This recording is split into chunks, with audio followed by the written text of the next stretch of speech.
Hello and welcome to Good Evening Britain, a Force for Good's weekly show coming to you live from our studios here in the heart of the great British city of Glasgow with me, your host, Alistair McConnachie.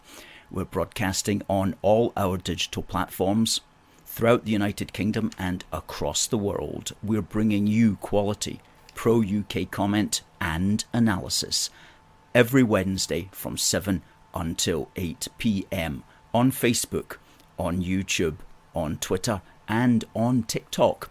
And folks, please send in your comments. Please tell us where you're coming from and please tell us what's on your mind tonight. We have a fantastic guest coming up at the bottom of the hour at 7:30 for 25 minutes. We'll be speaking to the one and only David Clews of Unity News Network, or UNN, and the team over at the alternative media organisation known as UNN have been on our programme before. They do some sterling work.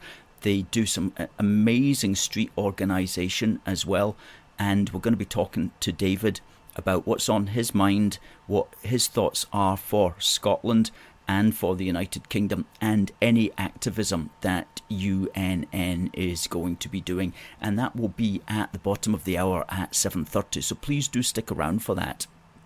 David is a tremendous fighter for the cause of sovereignty, individual and national, and we're looking forward to him at 7:30 for 25 minutes. Folks, how are you doing?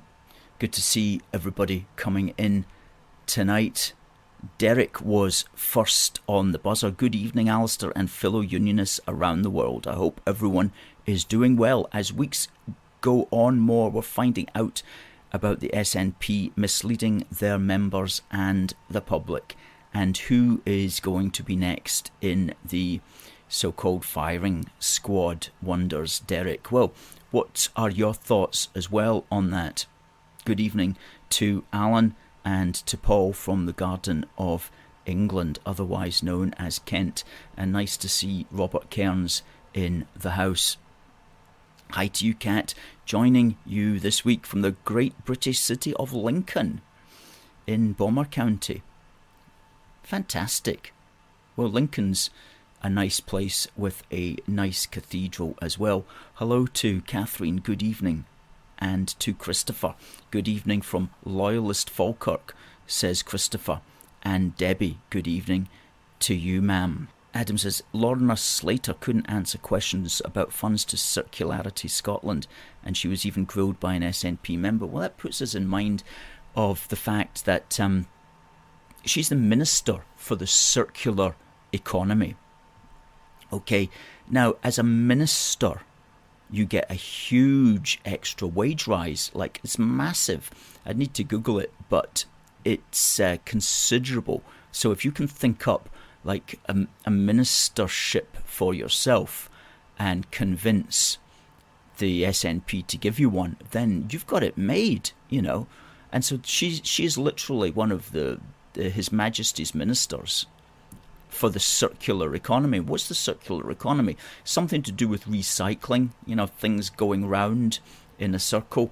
Yeah, the circular economy is like buying your iron brew bottles from the supermarket and, well, the corner shop, and then taking them back again and getting 20p for them. I was doing that as late on as the 1990s. I could do that, and then all of that stopped for some reason, and now they're trying to bring it back, but they're trying to bring it back with machines and all of that kind of carry on.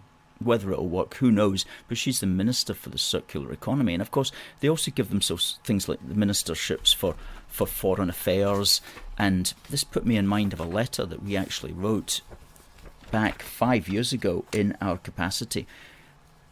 Our political outreach administrator wrote to, well, Ruth Davidson at the time, and said, are you going to criticise the Scottish Nationalists and the Scottish National Party for setting up all these fake ministerialships? And she wrote back here Thank you for your letter regarding the appointment of Ben Macpherson as Minister for Europe, Migration and International Development. Three things which are not the business of the Scottish Parliament. And she said, you are correct to point out that foreign affairs are a reserved matter and fall under the jurisdiction of the UK Parliament at Westminster. However, I do not believe the appointment of Mr Macpherson is unacceptable. Given the Scottish Government supports projects that do important work overseas, it's vital that this work is open to parliamentary scrutiny. That said, while I do not oppose Mr Macpherson's appointment, I am clear that the SNP cannot be allowed to operate a shadow foreign policy. Consequently, we will continue to monitor the situation closely and ensure that Macpherson sticks to his remit and respects the devolution settlement. Thank you once again for taking the time to write. Well, that disappointed us when we read that, because it was like, oh no, they're all going along with it. They're all going along with the sham. The SNP setting up these ministerialships for big bucks. That one's the Minister for Europe, Immigration and International Development. And the Tories were like okay with that. And that was a turning point for us. That was 5 years ago when we wrote that, when we realised, crikey, talk about a gravy train for all of these people. And so now, 5 years later, we get to the stage where the Tory government in England, the British government, is waking up, finally, and this was from a fortnight ago, wasn't it? UK orders diplomats to shadow SNP trips overseas because they've suddenly realised that they've created a Frankenstein monster, and they've created people like Angus Robertson who are basically prancing around the world, pushing the destruction of the United Kingdom, the same country that is paying for his trips abroad. So will anything come of this? SNP told not to attack Brexit when meeting foreign governments. Oh, I am sure they're really going to listen to that, aren't they? This should have been nipped in the bud a long time ago. There should never have been any ministerialships allowed for topics that were reserved. Anyway, in the last few months of the Conservative government, they're beginning to stir themselves into some kind of action and realise the very serious danger that this involves. And interestingly, the Foreign Office and Britain's network of embassies play a key role setting up the talks and ensuring both sides are briefed about the participants and key issues likely to arise. So you've got your SNP foreign minister being helped by the British embassy system to arrange these talks, many of which are on British embassy premises, while the SNP minister is bad-mouthing Britain and bad-mouthing the Union. I mean, seriously, only in Britain would such a ridiculous state of affairs have ever come to have developed.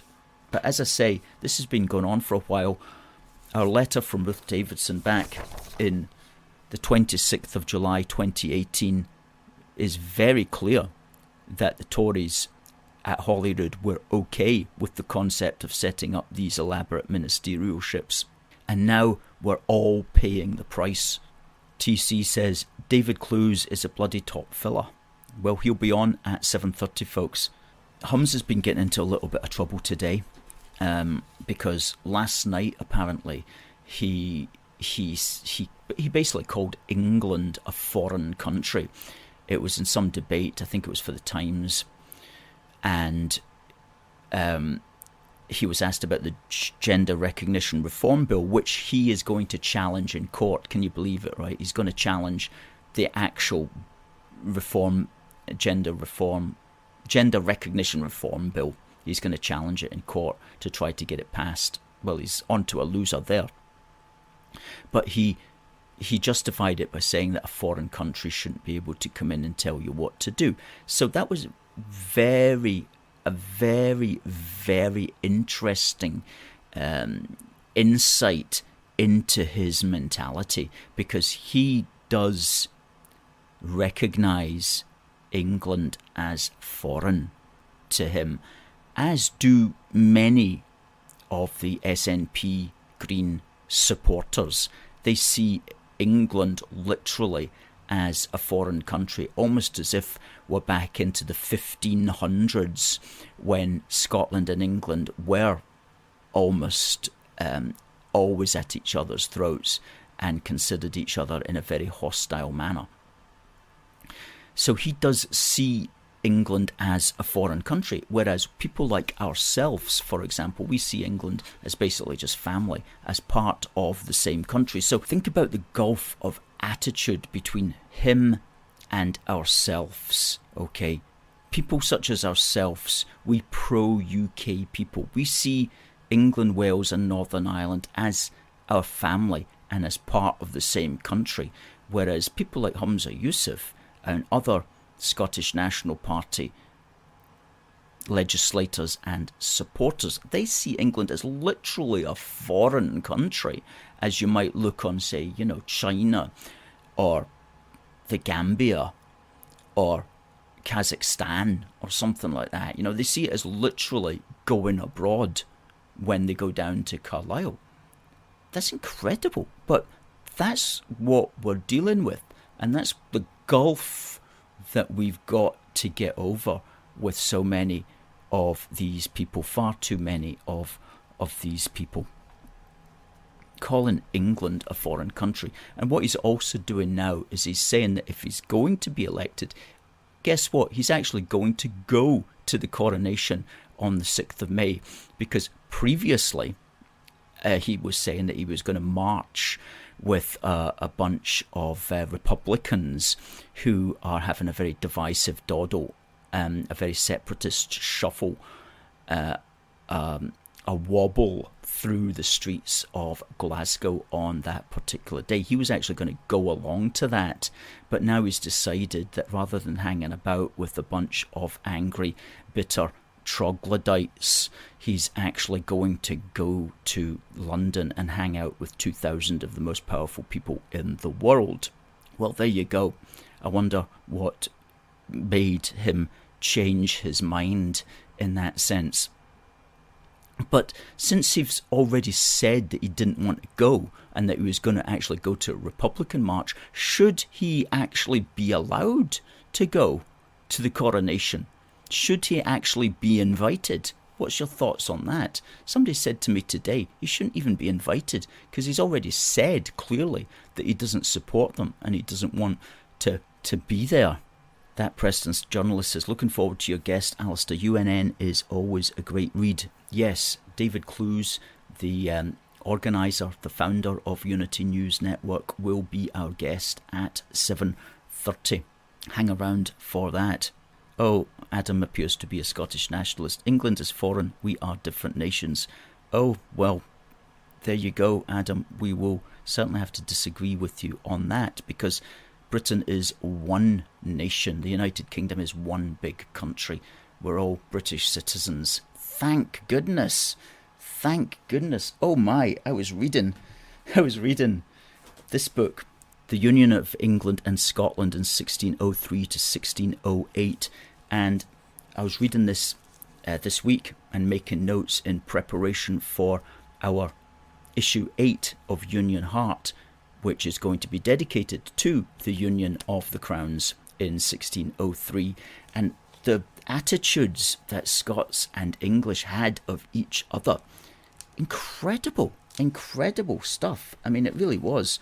And thank goodness we've come so far. And we've come so far as a large consequence of people like James VI realising the serious situation that Britain was getting into and really trying to promote the union essentially of hearts and minds firstly, and of laws if laws would follow. But his main job was to promote a union of affinity and a union of identity, and he really got that discussion started.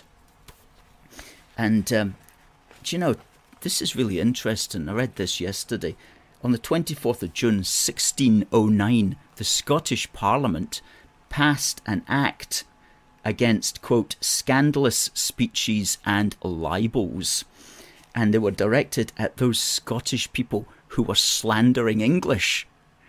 In 1609, the Act condemned false and calumnious British speech and writing uttered by some lawless people of this realm, as well as in private conferences, as in their meetings at taverns, alehouses, and plays, and by their comedies and such occasions, whereby they slander, malign, and revile the people, estate, and country of England, leading to the hindrance of the wished accomplishment of the perfect union of the said kingdoms, as he James hopes, God willing, in his reign to see.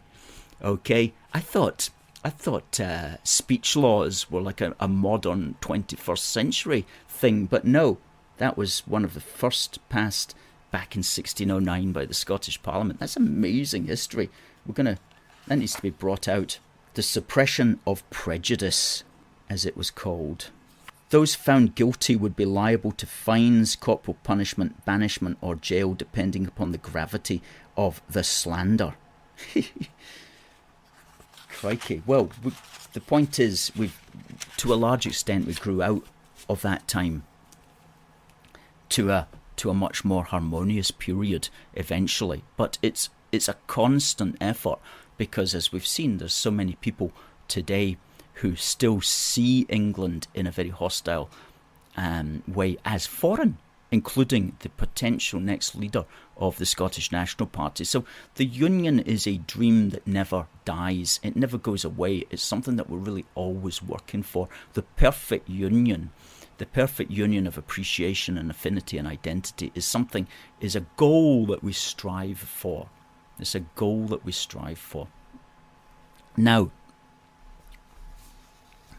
before we have David Clews on at 7:30, we will have our On This Day in British History. Now, on this day in British history, the world's first jigsaw puzzle was invented and was made in, where else? Great Britain, of course. Another invention, jigsaw puzzles. On this day, 22nd of March in 1766, John Spilsbury, a map maker, created the first jigsaw by placing a map of the world on a board and cutting along the borders of the countries. His invention was marketed as a teaching aid for children to learn geography, and he called them dissected maps. And the word jigsaw apparently is meant to come from the type of saw that cuts it, although those in the know tell me that it's not a jigsaw that actually cuts those designs, it's a fret saw. Nevertheless, jigsaw no doubt had a better commercial ring about it, and we've got a picture of one of my favourite jigsaws, which we'll just chuck up here. It's called Beautiful Britain, and it's produced by Gibson's, and you can get that. It's a 1,000-piecer, and it's at Gibson's Games. Just type in Beautiful Britain Gibson's and you'll get that. And it says there, from the Highlands and Islands of Scotland, the Emerald Isle of Northern Ireland, the valleys and choirs of Wales, to England's green and pleasant lands, Britain truly is blessed. Aren't we just? Britain truly is blessed. And you notice there, that's all one country, okay? It's not a foreign country. There's nowhere there that's foreign. It's all one. It's all one big country. And it's called the United Kingdom of Great Britain and Northern Ireland. Fantastic stuff. We're going to go to David Clews. We'll give David an introduction when he comes on. Please do welcome David Clews of UNN. Now, if you're viewing on TikTok, you won't see this. You'll have to go to youtube.com/UK, a force for good. Here's David Clews. That's all right. That's all right. How are you? Pretty well. You're looking well yourself. And I'm glad you could make it on the show. For those of you who have not met you before, I just want to remind them that you are a stalwart as far as it comes to the freedom of the individual and, in fact, the country. And you really rose to prominence in the alternative media field back in 2020 when the country was cruelly locked down by a bunch of fanatical politicians, and you basically did yeoman's work in organising, shall we call it resistance, organising common sense, basically, groups of people throughout Scotland, England, Northern Ireland and Wales to stand up against what was going on. So you really do deserve the credit for that. And you call Unity News Network a, quote, real news network. You say you're not regulated by anyone, you believe in free speech, Correct. And you're entirely funded by your supporters, everyday people. And as you say here, not many can say all of the above. And so please do spread the word about UNN, and we'll be pushing your platforms. What's your biggest platform that you broadcast on? Well, we now broadcast on dlive.tv/Unity News. We used to be on YouTube, but sadly we got banned from there about 2 years ago now. Telegram, Twitter, we still occasionally post to Facebook, but it is what it is, and life goes on. And thanks for your kind words. And that was the heydays, Alistair. It's all been downhill from there. It was, I was in my element then. Now it's like the I could have been a contender, and that was the good old days. I'm only joking. But what's interesting is that, during the height of that and the COVID situation, I'll remember I'm on YouTube, is that everything that we said has now been proven correct. And even if, I'm not going to go down too many rabbit holes, as I said, but even if you believed everything that they told you at the time, it's all come out now that it wasn't necessary. It was a lie, especially the locking down, the closing of schools, the mask wearing, the rolling out of a certain thing that they encouraged people to take. And everyone is now distancing themselves from their behaviour. I saw Piers Morgan doing a big one today as well. And and it is frustrating, but look, we were right then, and I think we'll be proven right now, because the fundamental difference between us and people like yourself and what you're doing is that we're not paid to push an agenda. Like, people don't realise that. When you watch the news, it isn't the news. It is an agenda. It is a narrative that is being spun. And people get that now, but sadly the masses don't. Oh, absolutely, and that really came to our understanding back in those dark years of 2020 and 2021. And you mentioned Piers Morgan there. He was.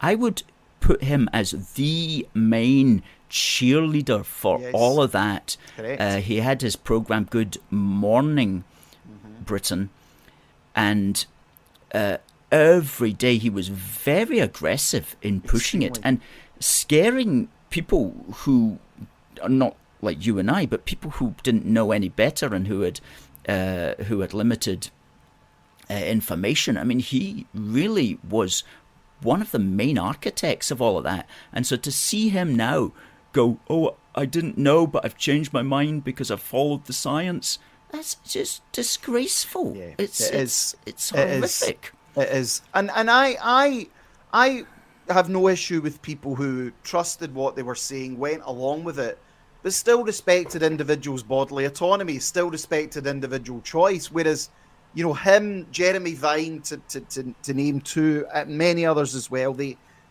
were so in your face, they were hysterical, and like they get away with it, which is very, very frustrating. And I think we'll be talking a wee bit about that maybe slightly later on. It's the same exact situation with what is going on in Ukraine, that everything we're talking about is coming to fruition.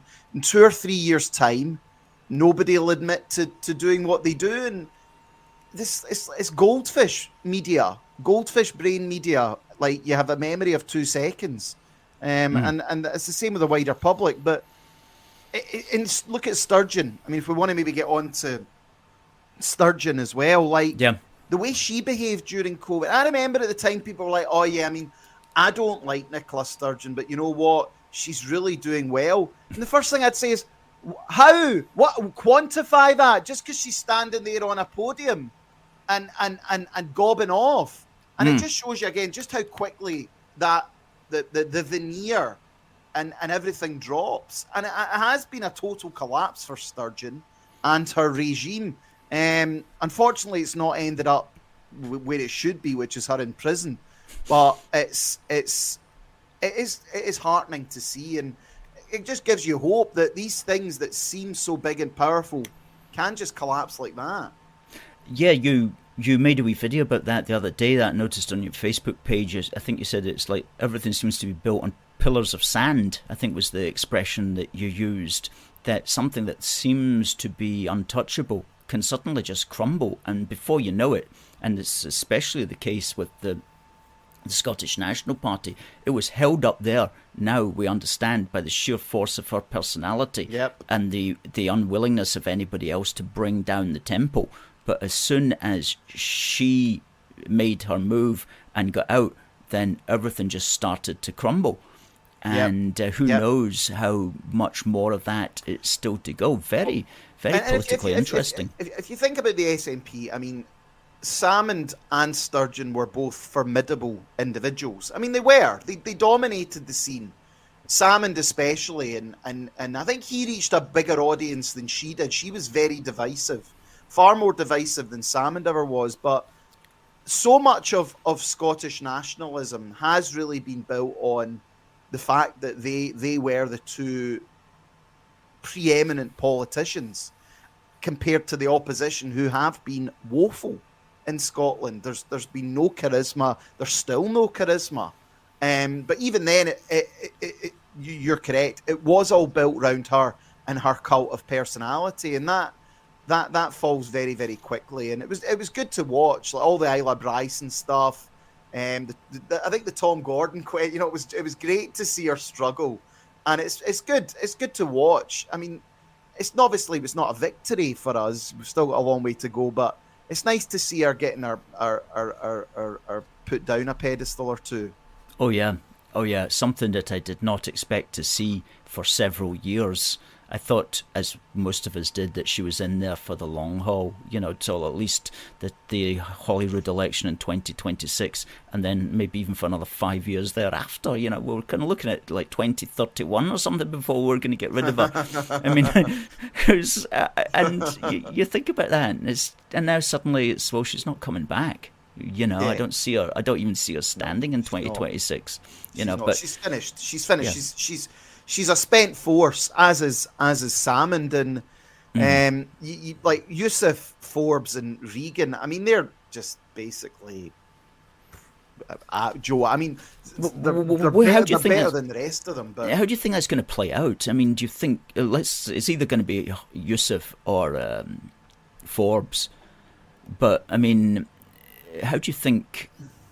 Either way, I struggle to see how the party will stick together with either of them. I think if Forbes comes in, then the Wokarati, which is most of the party, will not want to get on with her, and will split in some way. I think you're correct. The way in which she was treated is vile. Like she's been targeted. And fair play to her, she actually stuck it out.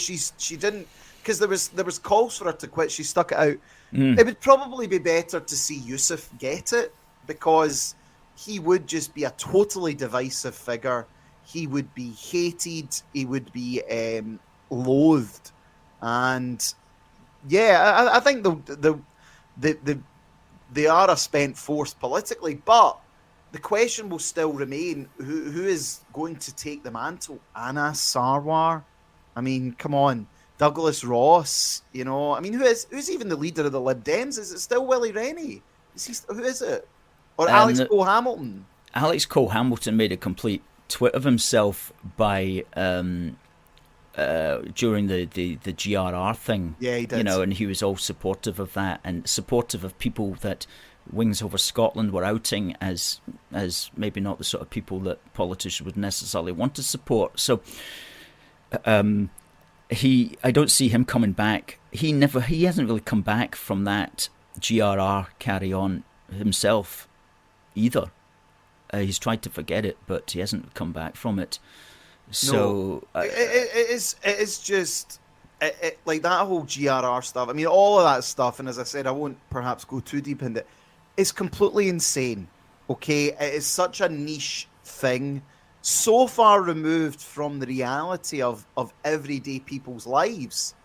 And you drive around, your roads are potholes, the economy's rotten, businesses are shutting. They're bringing in these ULEZ zones.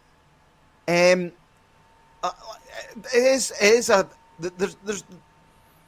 a contempt now for the political class, which I'm happy about. They should have contempt felt towards them because they're contemptuous individuals. They all jumped into the same bucket in 2020, and not one of them that I can think of distinguished him or herself from the rest of that motley crew, Tory, Labour, Lib Dem alike, and they've got an awful lot of work to do to come back in again and get our respect. Yeah, I mean, my position still remains, though, Alistair, and I'm sure it's the position of many of your viewers. I'm opposed to devolution. I think devolution, I was always opposed to it, has been an absolute disaster. The Scottish Parliament gave oxygen to these people, and you look at the Welsh Parliament as well. That's horrendous. That's equally as bad. I mean, it's not even a parliament, and it's given power to real fringe groups, fringe ideas. So I would like to think moving forward there'll come a time where the devolved assemblies will be finished, because that's what has done the most to damage the United Kingdom. And I was down that video, I was speaking at the English Democrats conference, and they're really, really nice people, very, very very nice to talk to, and I said that I disagree with breaking the country apart, but I understand where the animosity comes from. I understand where the anger comes from as well. And devolution has really terribly divided this country. And I think the only way moving forward is to have a more unitary nation. Mm-hmm. Mm-hmm. Yeah. Yes. There's certainly an argument for that as well. We haven't taken a particular position on that. I know quite a few of our supporters would just like to abolish the Scottish Parliament overnight if they could. And if I thought that there was going to be a British government that would be a British government would care for all parts of the United Kingdom, then I could go along with that. But you also have to look at just the absolute sheer state of Westminster as well. That again, one of the reasons I was opposed to Scottish independence at the time, and I did say this to people, is as a small nation in a ultra-globalised world, you really are a hostage to international capital, big business, and supranational bodies. And you look at how much the UK is bossed about by the Americans, by the WHO, by the United Nations. What chance do small independent? I mean, that is the biggest lie that she sells, and the SNP sell, is we're going to be independent. No, you're not. You're actually going to be totally controlled by these supranational bodies, yes. and you'll have no say at all. Yeah. It's like what we need in the country is people to understand the system to understand how to govern. It's like we have people go to, let's talk about Westminster, and they don't really know their role there. They don't understand how to keep the Parliament separate from international organisations and big corporations that are only out to to make money. They don't really conceive of the different kinds of sovereignty, the sovereignty of the people, the legal sovereignty of Parliament. As for the idea of the national sovereignty embodied in a monarch and things like that, it's a way above any of their thinking. And people, we're electing people to Westminster who basically don't know how to govern. I know. Couldn't even tell you what Magna Carta was. Couldn't even tell you when the Union of the Crowns was. Couldn't even tell you when the Union of Parliaments was. I mean, I remember David Cameron famously asked what Magna Carta was. Yeah, and he didn't know what it was and what it meant. I think he was Prime Minister at the time. I mean, that's again one of my other arguments against English independence, not independence, say separating the country, was it would be like you've got London now, which is a nation, which is almost it's a separate country now within England.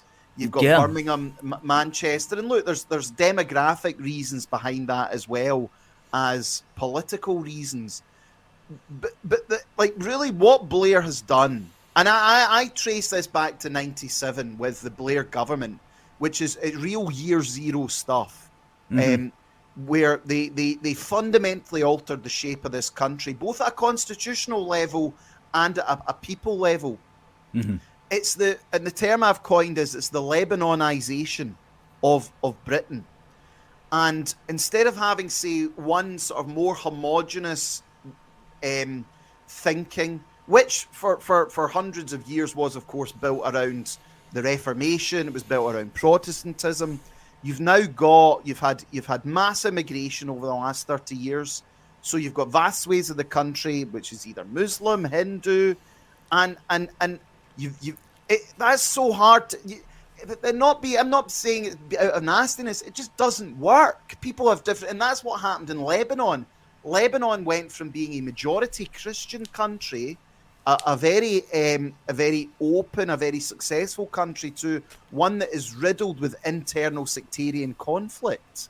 And I think a lot of that has been by design, because no one blames the political class. They blame so many, and it's so bad what's happened, and I'm not really sure how you overcome that. I think we've lost Alistair again. The Reverend James saying the Emperor is in charge. Well, that is true. That is very true, and we've got Alistair back again. Thanks, Alistair.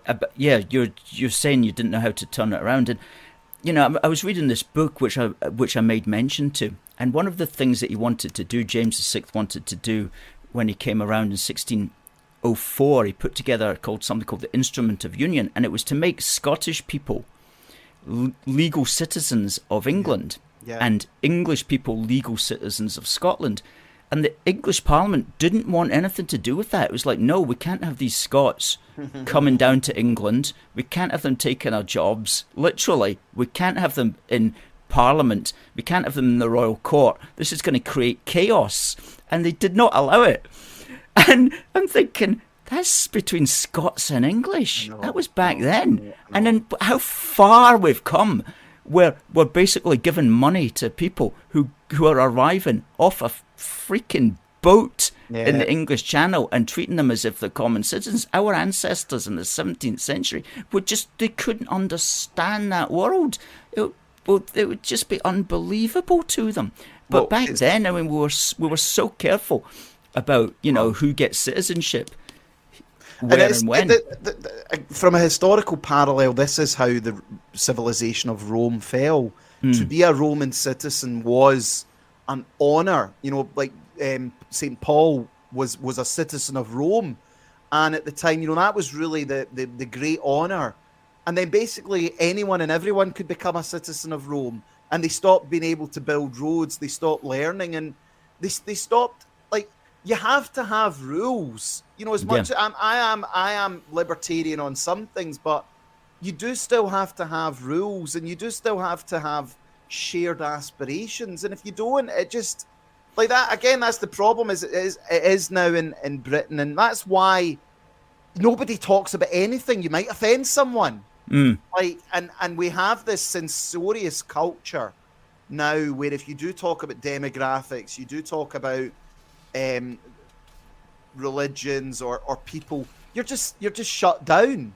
You're not allowed to have an adult conversation about it. It's just, you're a racist, you're a bad guy. But my actual argument against this is everyone is going to suffer by a political class that just buries their head in the sand. And as you say, people coming across the English Channel, I mean, like, can you blame them? If you're in some crap country and someone says, by the way, you can go there and we'll put you in a hotel and give you, I mean, people are going to take that opportunity. And then when you've got these bleeding heart liberals who, again, don't have to live there, don't have to deal with the consequences of it. It's so infuriating. Yes, well, we're governed by, like, just basically Gary Linekers. Various forms of Gary Linekers is what we're governed by, which is extremely wealthy, pampered people who have limited skills. Okay, so he could kick a ball into the back of the net better than I could. But I can't really think of anything else that he could do. And as far as commentating football on Match of the Day is concerned, well, people, as been pointed out many times by others, you watch Match of the Day for the football. You didn't watch it for Gary Lineker. And in fact, when Gary Lineker, the weekend that he was not broadcasting, they actually got another 500,000 viewers without him. And I wouldn't say I'm an ideologically driven person. Like, I don't look at the situation then bend the situation to suit my ideology.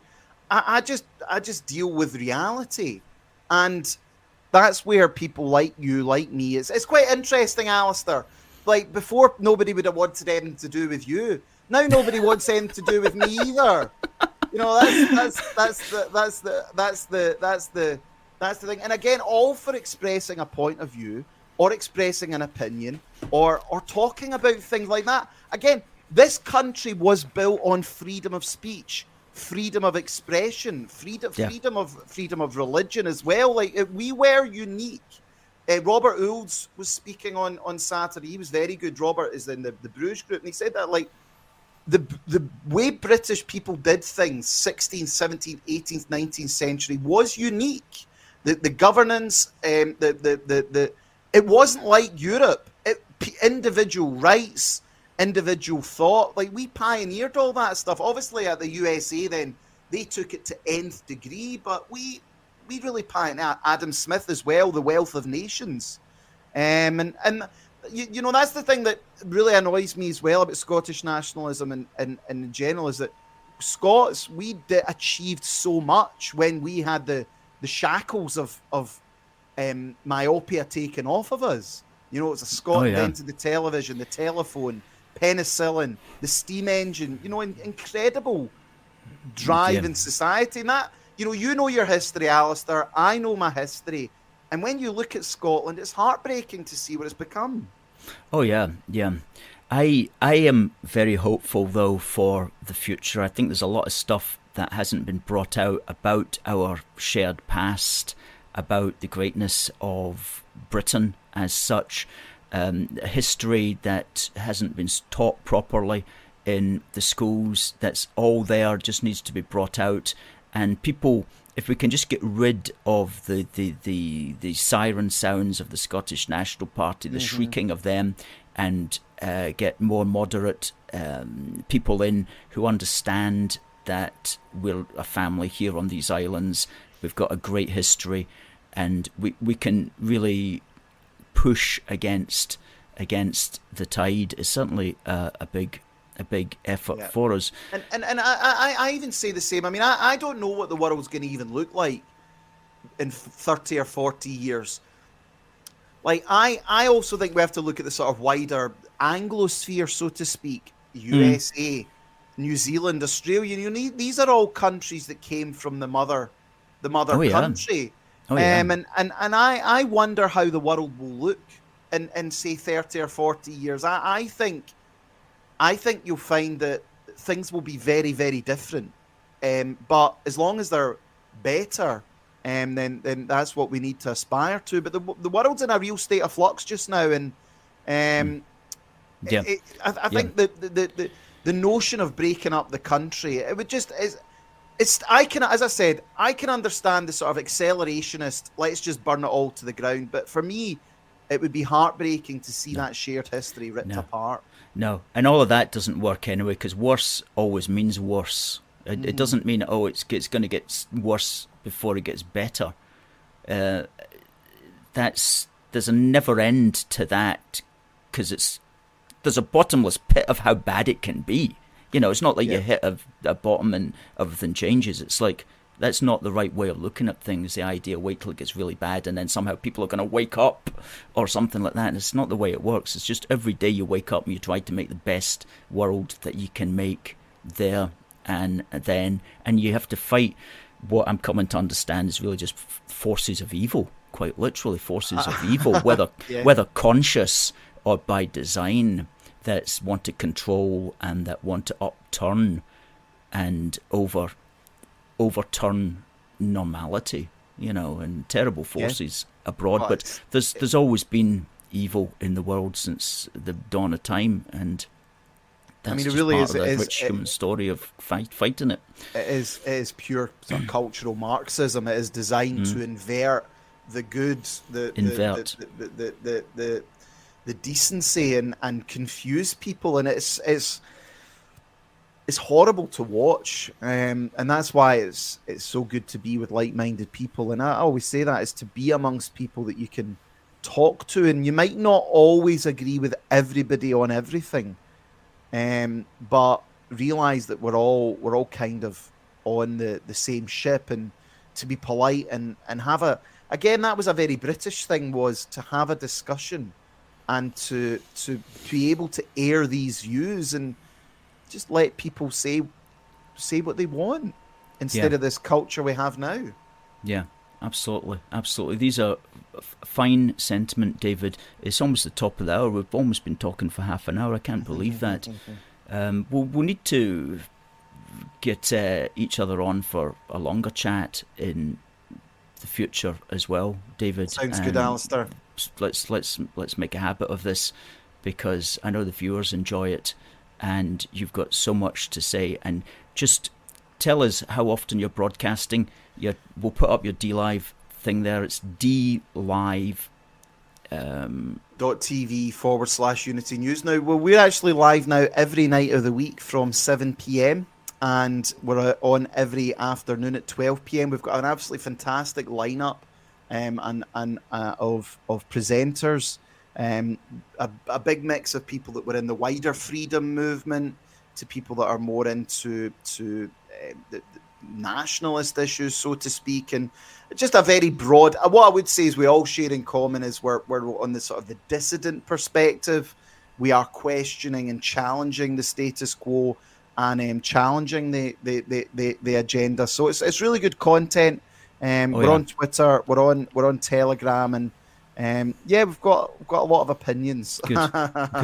Just like absolutely. DLive.tv/Unity News. I've watched several of your programs. All your presenters are great. Very, very interesting, and you got a lot of people coming in like we've got tonight, making comments and stuff like that. And also your Twitter is twitter.com/ let's bring that banner up. Unity Newsnet. And the same with yourself, Alistair. Obviously, the you fought for the Union in the United Kingdom, and you do understand it, and that's where you are different from a lot. This is the other thing as well that I really despised about the wider pro-UK movement. It is just seen as some sort of, like beneficial thing that, it suits Scotland, and we're it's good for us, and we get access to the UK single market, and I just hate that, because there's no passion in it, there's no drive, there's no belief, whereas you and your team and the people that work with you have always had that real passion for what the UK was and perhaps could be, that shared sense, the values, the history, a really a unique nation in the world, because we were. And I know we're not now, but we really were, and achieved so many things, and a real, like, I don't think there's any other country in the world that has the the different accents, all the different cities, all these incredible things, and the wildlife, the culture. What an incredible culture we have up and down this country, and just it's just that, oh well, we've got access to the UK single market. Exactly, David. That's so well said. I'm so glad that you brought those points out. That's it. And we're all about building. We're all about educating and building a union of affinity. A union of affinity. That's a phrase I came up with after reading that book about James VI. So, David, it's the top of the Alistair, hour. All thanks the very much. best to you. Strength to your elbow. And Cheers we'll speak again soon. Bye-bye. Bye now. Thanks, guys. Thanks for the kind comments. Bye-bye. Bye. What an excellent guest. That is David Clews from Unity News Network. Check out his facebook.com page, facebook.com/Unity News Network. And he's also on, his team are on twitter.com/Unity News Net and on dlive.tv/Unity News. And he also tells us he's on Telegram as well, which is another site. Folks, some good comments there were getting flashed up throughout the programme. Christopher says, truly great guest, wasn't he just? We won't let the separatists spoil our country, Catherine. And James liked that, says, fantastic guest. And there's an idea, Alistair and David should team up weekly, says James.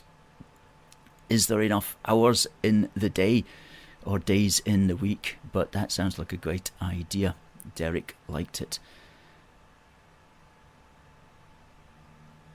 And PBC says, Gibbo says that they'll second that. Okay, Stuart, good stuff. Glad you won the prize. Congratulations, Stuart. Folks, we'll be back next week, and we've got a guest next week as well. And it's a guest from not Unity News Network, but a guest from UK Column. It will be David Scott next week. And next week we'll know who has won the SNP leadership contest, because that's being announced at midday on Monday the 27th. And so if you would like to buy any of our stuff, such as this wee book for the Union, or one of our bespoke Union Jack flags, or any of our badges, then you can do that at the shop. Or even one of our cards. We've got a big range of greeting cards, and that's a good one for this year. The 420th anniversary of the Union of the Crowns. When things got turned around in Britain and the Scots and the English realised that they had things in common that hitherto they had not realised. And some people still don't realise. And that's what our struggle is about. Convincing and building, educating the union of affinity and identity that James VI spoke about. Catherine, thank you. Folks, we'll be back same time next week, 7 o'clock. It just remains for me to say, God bless the United Kingdom and God save the King. See you next week.